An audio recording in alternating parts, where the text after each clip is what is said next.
Kite Runner, hidden in the details. I named it this because not only do students have to look deep into the details of the story to figure out what the author's trying to say, but Amir also has to look into his memories after he finds out that Hassan is his brother to figure out why Baba did some of the stuff that he did. This is just a basic summary of the story, but I made sure to include that not only are Hassan and Amir friends, but master and servant and half-brothers, because that helps represent the complicated relationship the two of them had, whether or not they knew it at the time.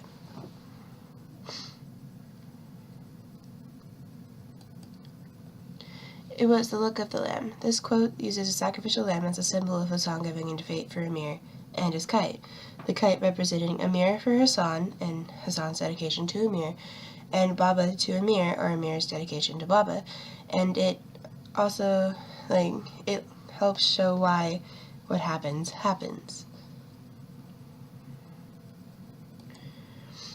I first touched, I took it, brought it to my face, my eyes, I let it go.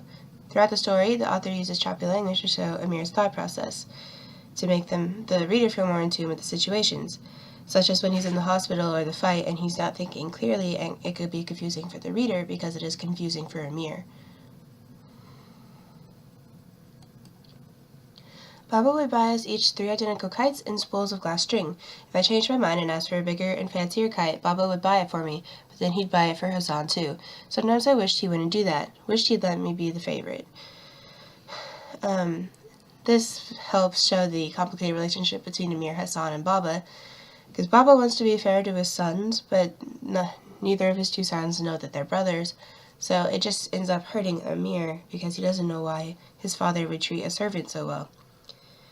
And when he asks for a bigger, fancier kite, it kind of helps represent that he does want to be the favorite child, because he should be the favorite child in his point of view, because he's the only child, technically, and Hassan is the servant.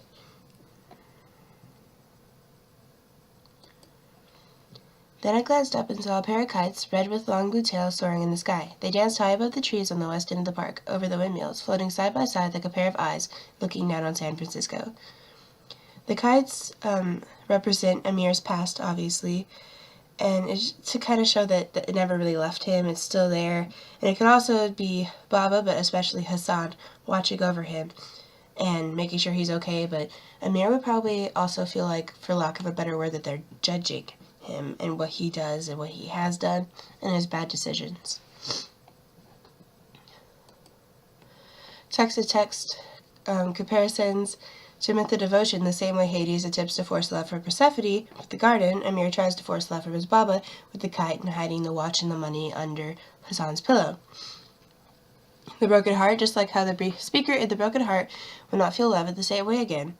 Hassan will never feel a connection Hassan and Amir will never feel a connection quite like the one that they had, because Amir pushed them away after their innocence was lost when Asaf did what he did. And in Othello blindly trusts Iago the same way Hassan blindly trusts Amir, and that blind trust is what gets them betrayed. These are significant because they show that what they go through is relatable and realistic and not just made up for a story. The setting is in Afghanistan and America, Afghanistan representing Amir's inner turmoil, and America, the place that he could forget the past, but, also freedom. And at the beginning of the story, there was a monarch, and then communists took over, and the Soviets helped them, and then the Taliban took over, and we all pretty much know what happened after that. But what I found interesting when I was making this slide was that the Afghans actually supported the U.S. invasion because of how bad the Taliban had been treating them. So I just thought that was interesting. And then these are my favorite quotes from the story. They're all kind of from the beginning, but I feel like that's because it sets up the story and themes throughout. And not only did they hit me really hard, but they meant a lot to Amir.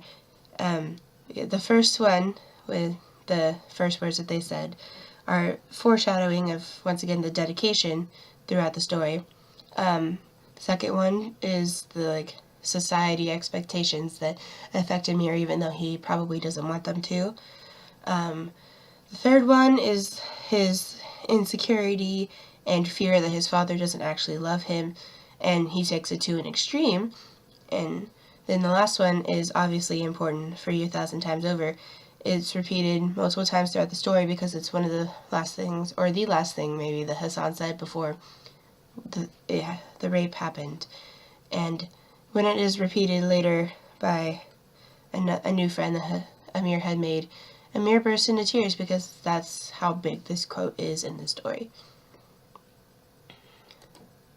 My unique discoveries is I looked up what a bunch of the different characters' names meant, and it's really interesting because some of them are contradicting, like Amir's being strong and powerful when he tends to be considered the coward character in the story. But some kind of fit, like Hassan being good, because that's how he's really represented in the story, and then Asaf with forgiveness. He may not forgive in the way that we typically would, but he has his own way of forgiveness that he says he participates in throughout the story. So that is that. And my final analysis is I love the book, but I did not feel satisfied with the ending. I feel like there could have been more there, but I do feel like the author left it at a realistic position, because you won't always be satisfied after something is over. It could take a while, years maybe, and it probably wouldn't have fit the story at all to keep going. So it was probably better to leave it where he did, even if I didn't feel satisfied.